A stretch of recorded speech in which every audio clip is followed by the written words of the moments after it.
Assalamualaikum warahmatullahi wabarakatuh. Saya Dinda Dwi Gita dengan NIM C0C023036.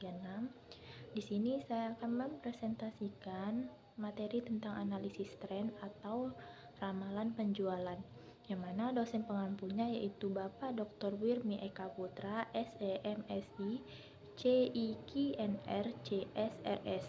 Baiklah, di sini saya akan memulai presentasinya, yaitu yang pertama mengenai pengertian analisis tren. Analisis pengertian ramalan penjualan atau analisis tren. Forecast atau perkiraan penjualan adalah proses memperhitungkan pendapatan di masa depan dengan cara memprediksi layanan atau jumlah produk dalam bisnis.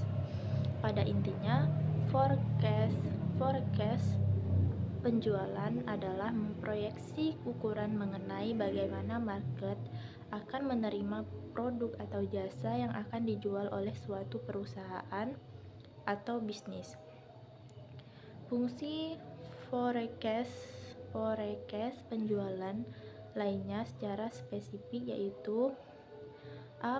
Memantau produktivitas penjualan di perusahaan dengan menggunakan data yang ada. B. Menjadi bahan evaluasi dari strategi pemasaran dan penjualan yang akan digunakan oleh perusahaan. Yang C. Yaitu membantu perusahaan dalam menetapkan sasaran dan tujuan penjualan. D. Membuat rencana pengembangan jika ternyata sasaran penjualan tidak sesuai target. E. Mengetahui informasi mengenai penjualan dari kompetitor. Tujuan peramalan penjualan. A. Peramalan jangka panjang. Perencanaan ini digunakan untuk perencanaan produksi dan perencanaan sumber daya. Dalam hal ini, peranan top manajemen sangat dibutuhkan dalam merencanakan tujuan peramalan. B. Peramalan jangka menengah. Bersifat bulanan atau kuartal, digunakan untuk menentukan perhitungan aliran kas dan penentuan anggaran pada perencanaan dan pengendalian produksi.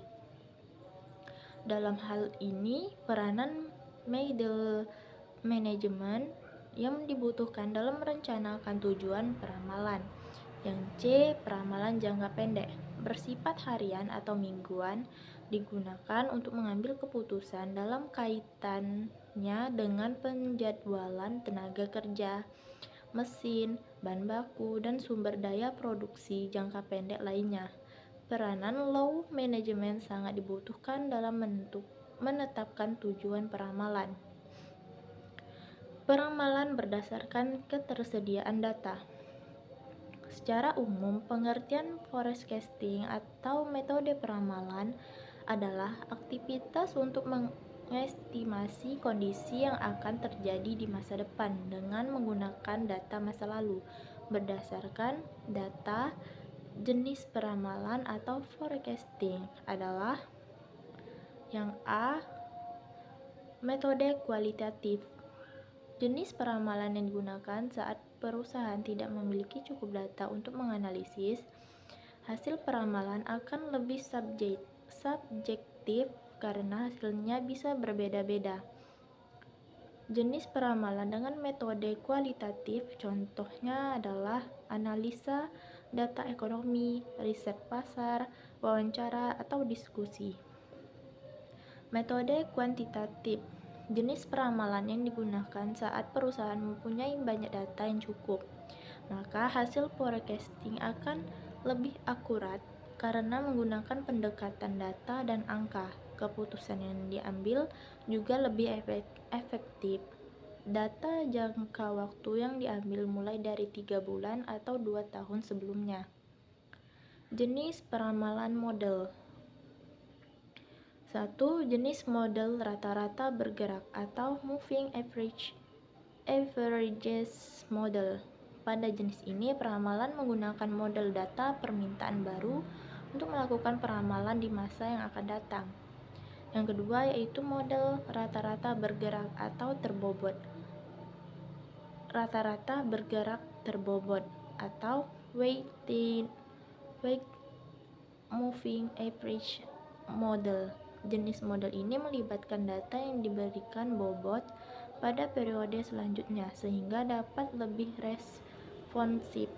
Yang ketiga yaitu jenis model pemulusan eksponensial atau model pemulusan eksponensial. Metode ini peramalan pada data time series dengan cara memberikan bobot pada data sebelumnya untuk meramalkan nilai data. Langkah-langkah membuat perkiraan penjualan. Forecast penjualan dapat dibuat dengan memperhatikan langkah-langkah berikut. 1. Mengevaluasi tren sebelumnya. 2. Menggabungkan berbagai perubahan. 3. Mengantisipasi tren pasar. 4. Menyertakan rencana bisnis. 5. Memantau pesaing. Faktor-faktor yang memengaruhi peramalan penjualan. 1. Perubahan strategi seperti perubahan kampanye periklanan, skema promosi, dan kebijakan harga. 2. Demografi konsumen seperti usia, jenis kelamin, pendidikan, pekerjaan, dan pendapatan. 3. Pesaing tim pemasaran harus mempelajari strategi penetapan harga, desain produk, peningkatan teknologi, skema promosi, kampanye iklan. 4. Kondisi ekonomi umum seperti inflasi dan resesi yang berdampak cukup besar pada penjualan. Pengertian analisis tren. Analisis tren adalah proses yang mempelajari data statistik dan mencatat perilaku pasar selama periode tertentu untuk menghasilkan wawasan berharga yang menggunakan data ini untuk menyusun strategi rencana bisnis masa depan. Jenis-jenis analisis tren. 1. Upward trend. Ketika tren dari data terus meningkat dari waktu ke waktu. 2. Downward trend. Ketika pergerakan data dari waktu ke waktu terus menurun. 3. Horizontal trend. Ketika data bergerak secara stagnan dari waktu ke waktu. Manfaat analisis tren. 1. Membandingkan perusahaan dengan kompetitor. 2. Mengukir performa finansial perusahaan. 3. Memahami posisi likuiditas perusahaan. 4. Mengukir posisi profitability perusahaan.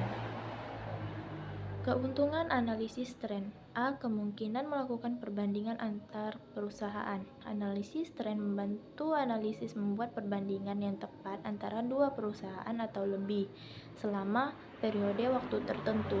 Hal ini juga dapat dibandingkan dengan rata-rata industri. B. Kegunaan. Analisis tren dalam presentase terbukti lebih efektif dibandingkan dengan angka atau data absolut yang menjadi dasar pengambilan keputusan oleh manajemen. C. Menggunakan analisis komparatif. Analisis tren sangat berguna untuk analisis komparatif tanggal untuk mengukur kinerja keuangan perusahaan selama periode waktu tertentu dan membantu manajemen mengambil keputusan di masa depan, yaitu membantu prediksi masa depan. D. Mengukur likuiditas dan solvabilitas.